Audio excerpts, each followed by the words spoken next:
Welcome to the Polytunnel and welcome to this month's Ponderings from the Polytunnel. This is November's Ponderings because with being poorly I didn't actually film it in November, so it's the beginning of December, but let's catch up with what's been going on. So I'm still not 100%, just to put you in the picture.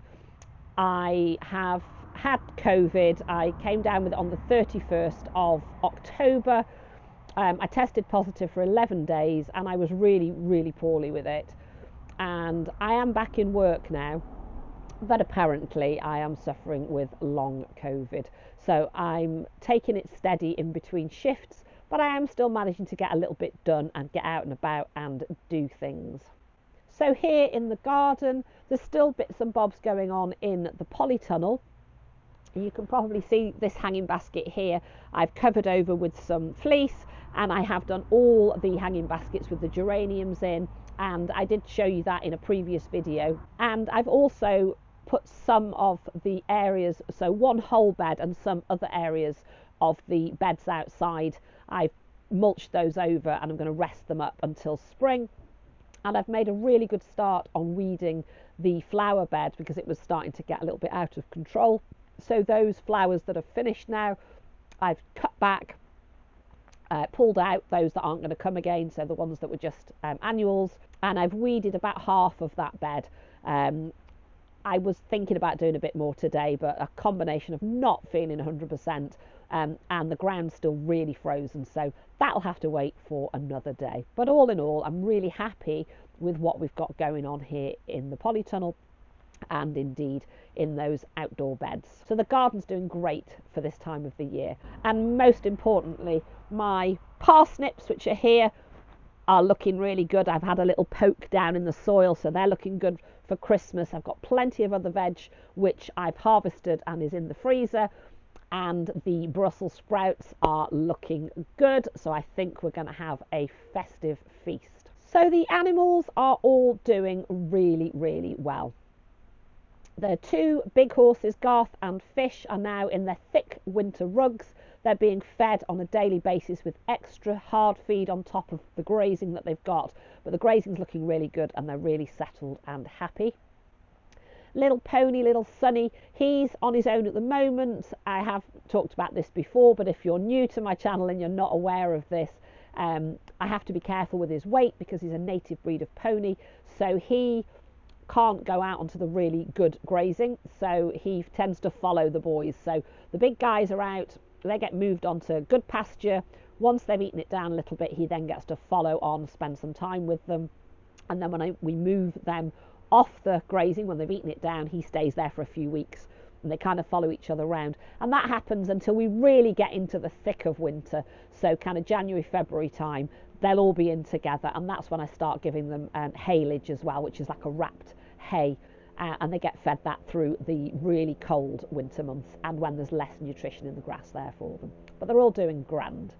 The sheep are really happy. They're still in the middle field where I have my menage that I ride the horses in, and they'll be staying there for a little bit longer before we move them down into their real winter pasture. The chickens, it finally caught up with us in Wales, so I know that England have been in lockdown for much longer than us, but on the 2nd of December it became compulsory to keep our chickens here in Wales under cover as well.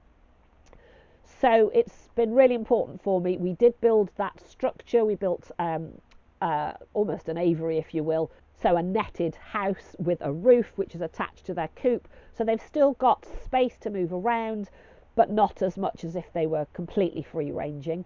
And we just make sure they've got plenty of environmental enrichment, so hanging apples, throwing around, I've got loads of chard and spinach which they love, so I chuck a load of that around and poke it into their perches, and they're also quite partial to a packet of fresh blueberries. So they're doing okay, and we're still getting a couple of eggs a day off them, so that's amazing. The Old English game, they're looking really feathered. The little red ex-battery, the only remaining ex-bat we have at the moment, she's just gone through quite a serious molt, so she's looking a bit scruffy. But they're dadding about and they're as happy as we can keep them in this flock down.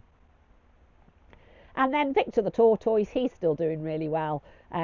He's not so keen on going out at the moment, but he is spending a little bit of time outside. He's still eating well, but he's spending the majority of his time under his basking lamp with his head tucked under the beam, hiding away. But he does interact with us and have a little yomp around. So I missed my wild swimming for a good month, and the temperatures were really plummeting, and I was worried I wouldn't get back to it. But I had a lovely day. I managed a dip at a local lake called Aldford, and I decided for my first time back to go somewhere where there was more likely to be people around. So it's not a true wild swim, but it's outdoors and it's a lake. But it's not what I would consider true wild swimming, as I do in the mere here, which is just, totally natural, and nobody about, and you just go and have a swim. But for my first one back, I thought Aldford would be a good idea because it's shallower and therefore it's warmer. It's actually quite sheltered because there's kind of tree line all the way around, so it tends to stay warmer even on a windy day.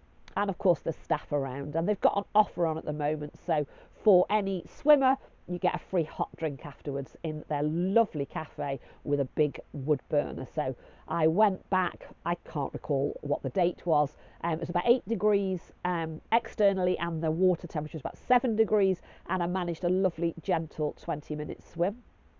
And then more recently I went with my swim buddy Jules, and we went to a new venue that we hadn't been to before, and the water temperature was 4 degrees.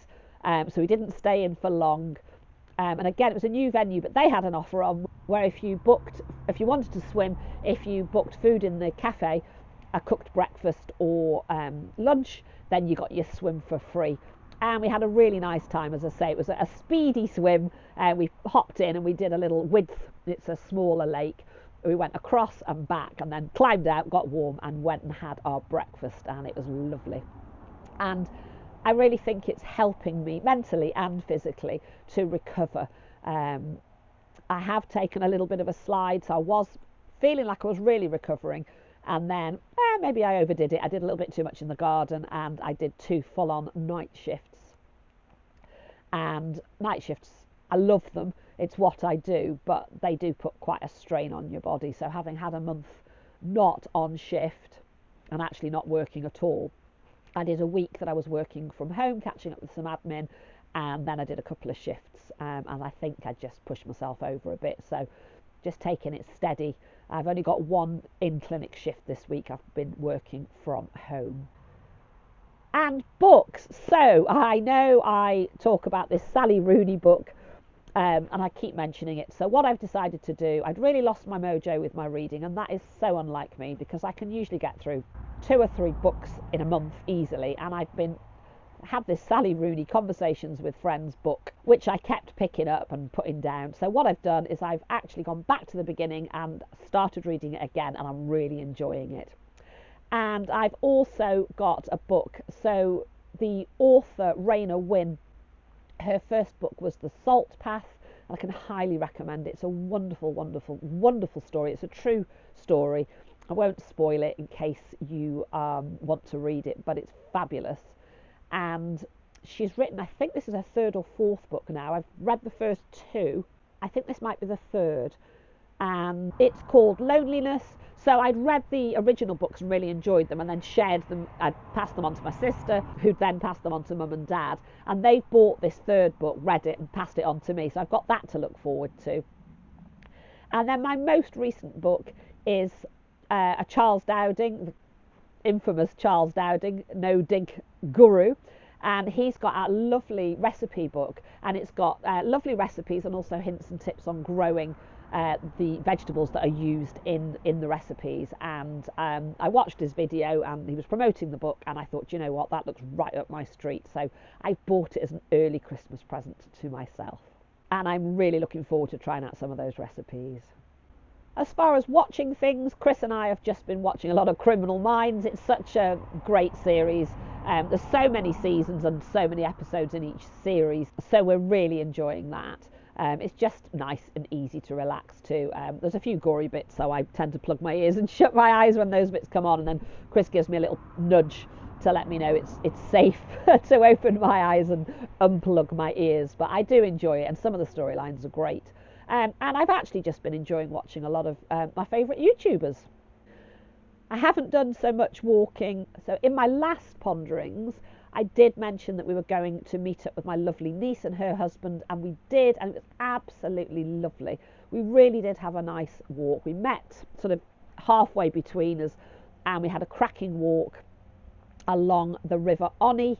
Oh, it really was nice. The sun shone, and we stopped for a picnic, and it was just grand to have a really good old catch up and a walk in the sunshine.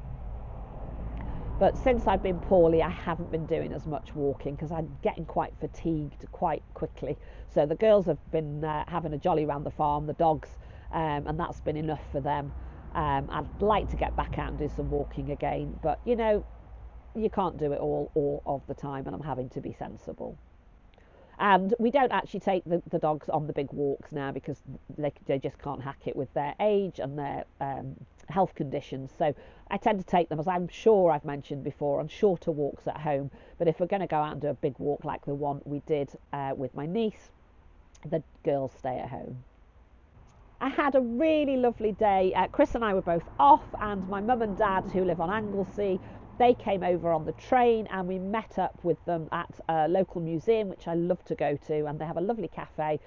So we had a little mooch around the museum, and we sat and had lunch together, and then pootled back to the train station and waved them off, and it was a really, really lovely day. Theatre. Now, we haven't actually got to the theatre to see any plays of late, and I really think it's going to be the new year now before we think about booking any theatre tickets. But we did have tickets for one of our favourite groups called Bellowhead, and they actually reunited for a final tour, and we'd booked the tickets almost a year ago, and they were playing in the Symphony Hall in Birmingham, and we met some friends, and we had food at Wagamama's, and then we went to the gig, and oh my goodness, it was absolutely spectacular. We had a really, really lovely evening, and then a fairly uneventful journey home through the driving rain, but Chris drove and we got back safely, and it was a lovely, lovely evening. Chris and I also I'd managed to get some free tickets. So the National Trust were promoting through the month of November. In fact, it was slightly earlier, so sort of an autumn promotion, if you will. So you could apply for free tickets, and I think it would get entry for up to 2 adults and 2 children. So I managed to get ours, and we went to a local National Trust property that we love to go to called Erddig, and we had tickets to the house. So we had a little wander round outside, and then we went round the house. The whole house isn't open at this time of the year. I think they do sort of maintenance, cleaning and tidying and so on through the winter months, but the ground floor, which is our favourite part, you know, the kitchens and downstairs, if you will, where the servants would have worked. We love that area of the house actually more than we love the sort of finery of upstairs. So we had a really lovely day, but they will be opening part, I think, certainly the dining room, through December, and we plan to pop back because they'll have it decorated for Christmas, and it'll look really pretty. So that's something we plan on doing. And now we're just in the run up to Yuletide. So I know not everybody celebrates Christmas. We love to celebrate Yuletide and have a tree and bring some greenery in. I like to get some holly and just decorate the house and celebrate the Yuletide season. And we will have a meal. We don't have ours always on traditional 25th because of our work commitments, but we usually choose a day, and I think we'll probably be celebrating on the 22nd this year. I've also got a gathering that I'm going to with a lovely group. I'm looking forward to that. It's in an evening, and there'll be some mindfulness and meditation and celebrating the solstice. So I'm looking forward to that. And as I say, Chris and I will then have our Yuletide meal probably on the 22nd when we're both off, and we're looking forward to a scrumptious, delicious meal of homegrown vegetables, and we will be having game from our next door shoot. We've got pheasant and partridge, so we'll probably do a game pie and a nice pile of festive vegetables. I also had a smashing day. I went to Welshpool on the train and met up with one of my vet friends who I work with, and we had a cracking day. As I say, I had a lovely train journey, all my trains connected, which was fabulous, and we had a jolly round the charity shops, and we stopped and had a lovely lunch. I had a baked potato. In fact, we both had baked potatoes and had coffee, and then another trundle round the charity shops. And then she went back, she'd come in the car, so she went back. She lives in Mid Wales, and I jumped on the train and came back up to North Wales. But it was a really, really lovely day. The temperatures here are really plummeting now. It's about -2 here today, and we're still a little bit in the shade, although the sun does hit the Polytunnel first thing in the morning, and then it comes over, and it's about 3 o'clock this afternoon. The sun will be coming into the Polytunnel from behind you. So I'm going to have my cup of coffee. There's still a little bit of warmth in it, and I'm going to leave you to it. So I hope you're all well. Do let me know in the comments below what you've been up to, any books you'd recommend, anything you're watching. Are you planning anything for Christmas, or just anything in general through December and the colder months? So I apologise that I do sound a bit croaky. I'm hoping to be back on track soon, but it certainly isn't stopping me from getting out and enjoying life. So thank you for watching. Take care, and I'll see you all again really soon.